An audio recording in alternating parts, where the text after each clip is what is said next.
Hashtags are defined as a word or phrase preceded by a hash or pound sign and used to identify messages on a specific topic. A very normal part of our everyday social media language, but what would it have been like to have this type of categorization 2 decades ago? Hey, Fredo Corleone could have created a Down with Michael hashtag, and maybe he wouldn't be sleeping with the fishes. And maybe the Goonies could have started a GoFundMe Facebook post to save their parents' house instead of hunting for treasure.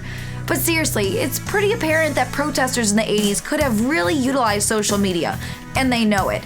Reflecting on the Tiananmen Square protests in Beijing back in '89, one lead protester said the one thing that stood in the way of their protest creating revolution was the lack of a way to unite protest goals under one medium. But today, protesters do have this message aggregating tool, and that tool is social media.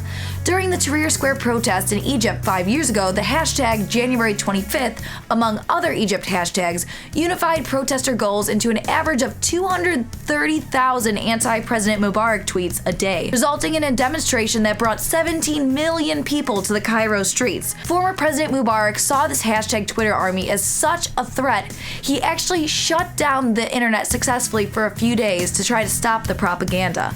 Now, 17 million in the streets is no small number. Let's look at this number a different way though. Have you ever heard the expression, "say it to my face"?